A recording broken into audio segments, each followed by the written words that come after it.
We left our courageous little hero at a very dangerous moment at the end of the first part of Rikki-Tikki. We conclude Rudyard Kipling's classic tale of the Indian mongoose who defends an English family from the evil cobras, Nag and Nagaina. Rikki calls on Daisy the tailor bird for help. But the feather-brained Daisy is too busy singing Rikki's praises to see the danger. The climax on the veranda where Nagaina confronts the family at breakfast is one of the most thrilling in children's literature. Well, we think so. And children will strongly relate to the very special pet who faithfully protects a small boy from danger. Chachandra sat down and cried till the tears rolled off his whiskers.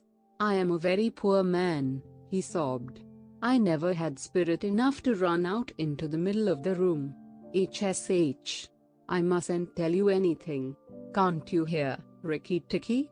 Rikki-Tikki listened. The house was as still, but he thought he could just catch the faintest scratch in the world, a noise as faint as that of a wasp walking on a window pane, the dry scratch of a snake's scales on brickwork.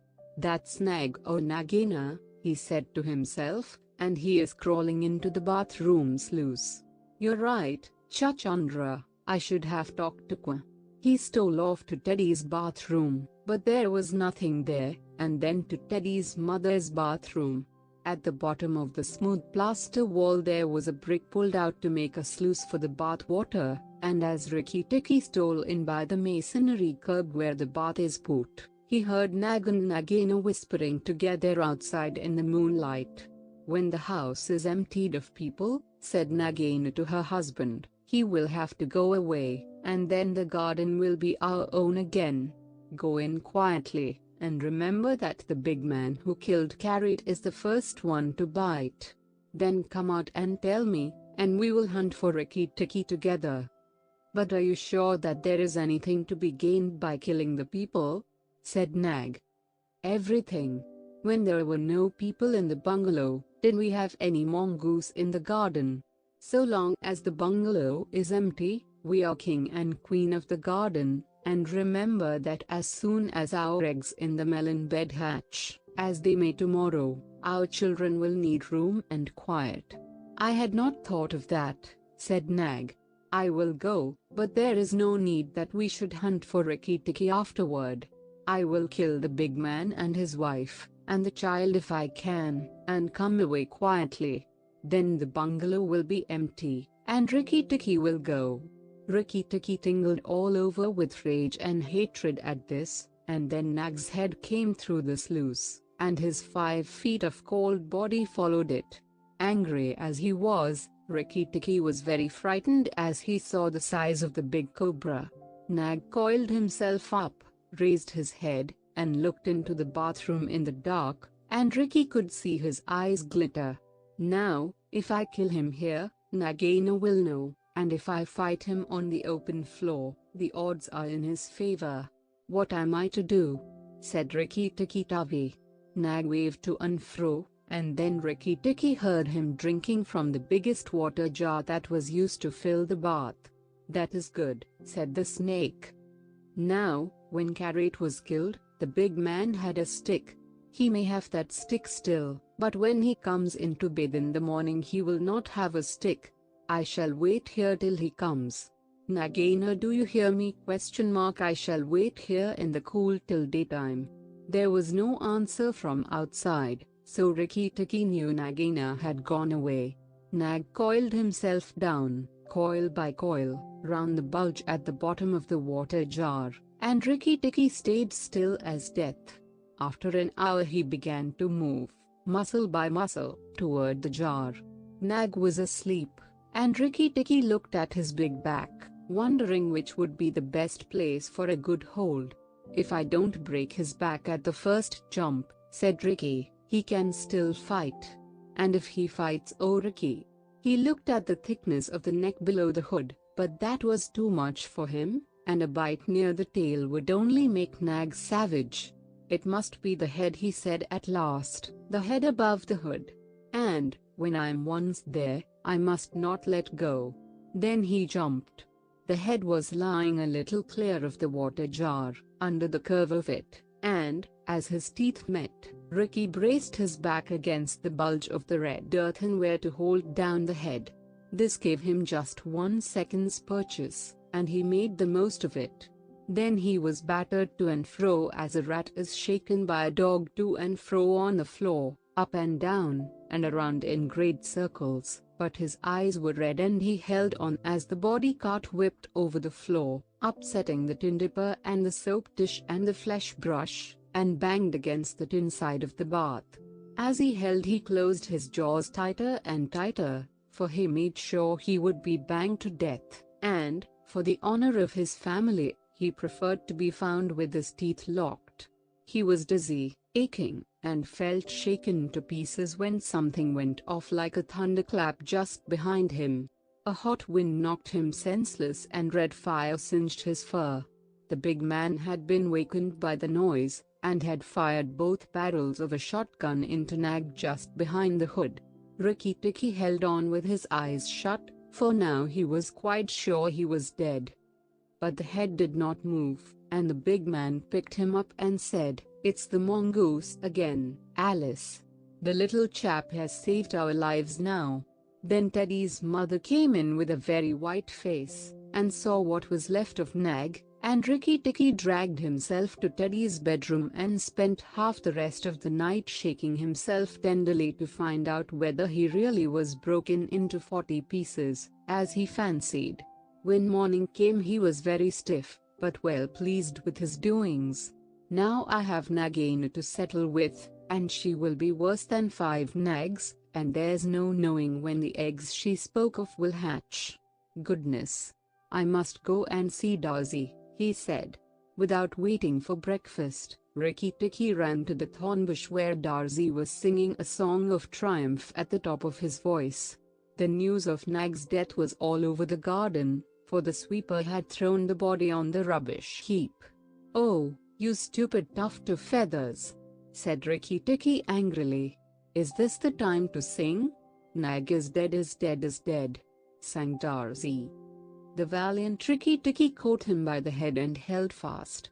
The big man brought the bang stick, and Nag fell in 2 pieces. "He will never eat my babies again."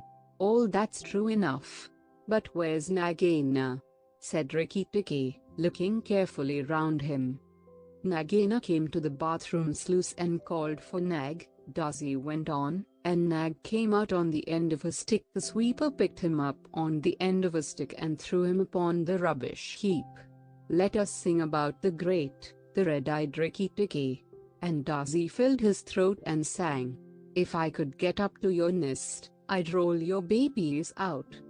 Said Rikki-Tikki, "You don't know when to do the right thing at the right time. You're safe enough in your nest there, but it's war for me down here. Stop singing a minute, Darcy.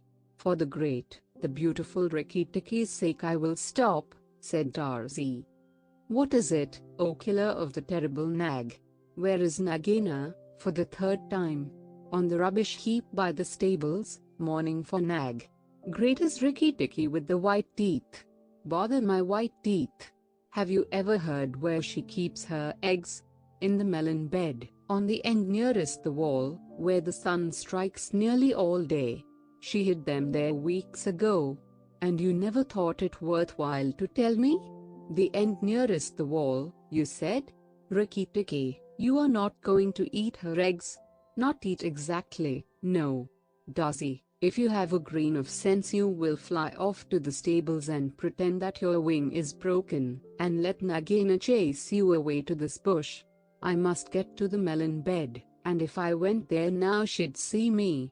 Darcy was a feather-brained little fellow who could never hold more than one idea at a time in his head. And just because he knew that Nagaina's children were born in eggs like his own, he didn't think at first that it was fair to kill them. But his wife was a sensible bird, and she knew that cobra's eggs meant young cobras later on. So she flew off from the nest, and left Darcy to keep the babies warm, and continue his song about the death of Nag. Darcy was very like a man in some ways. She fluttered in front of Nagaina by the rubbish heap and cried out, "Oh, my wing is broken."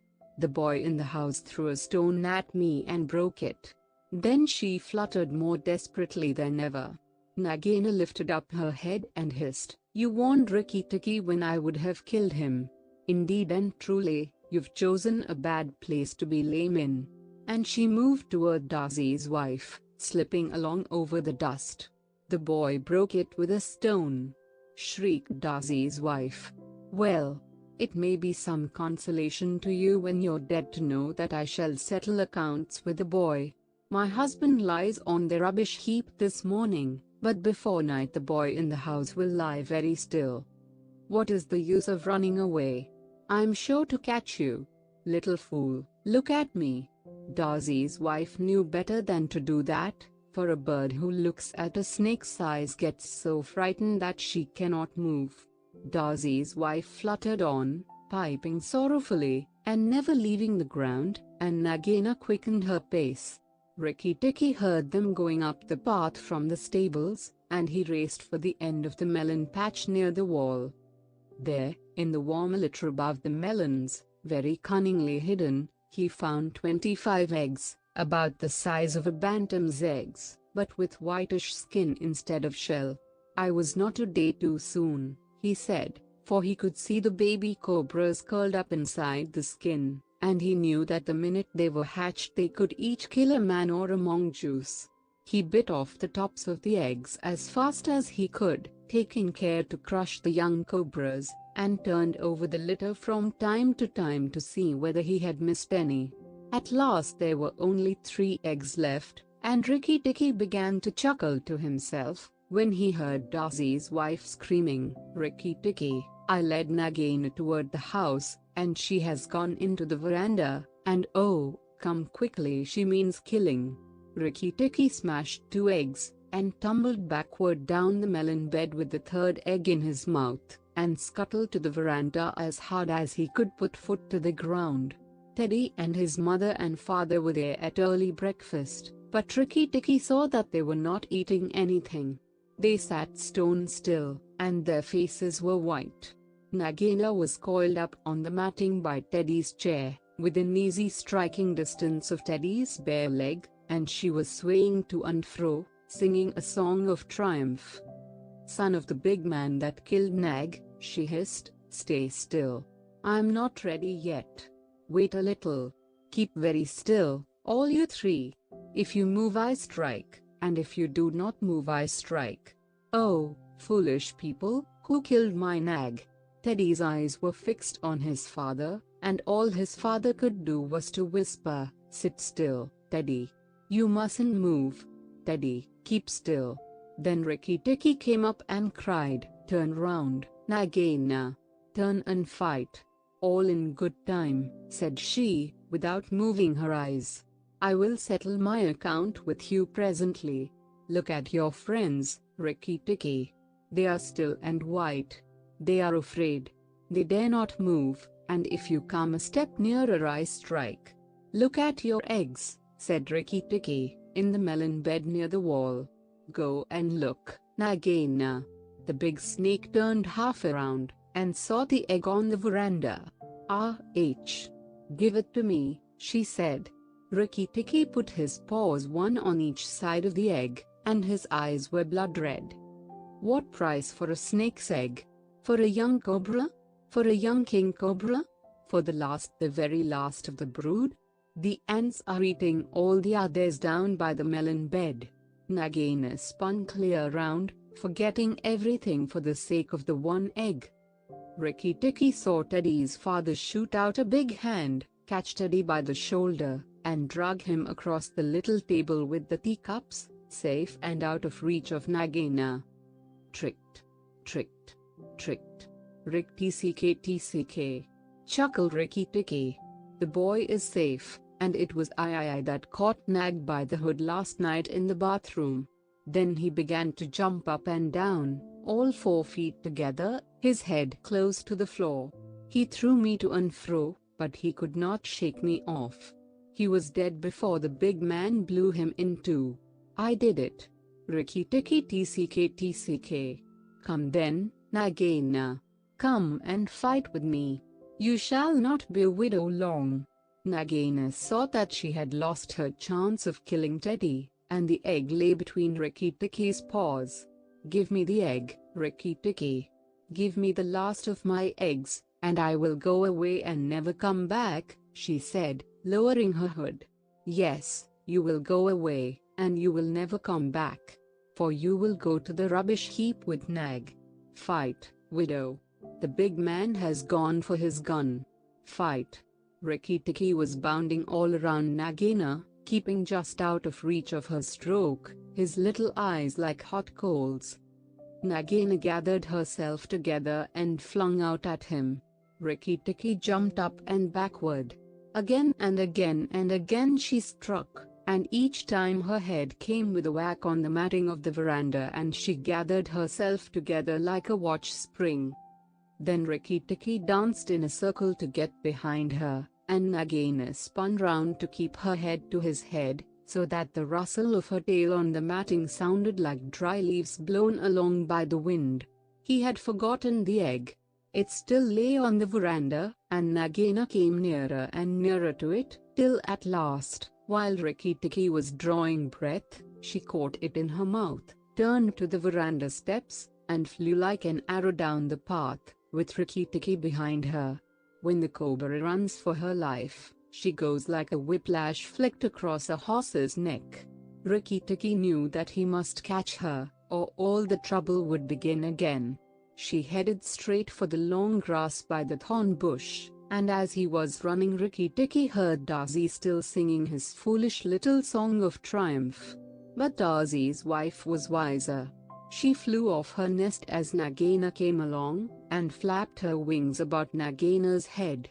If Darzi had helped they might have turned her, but Nagaina only lowered her hood and went on. Still, the instant's delay brought Rikki-Tikki up to her, and as she plunged into the rat hole where she and Nag used to live, his little white teeth were clenched on her tail, and he went down with her, and very few mongooses, however wise and old they may be, care to follow a cobra into its hole.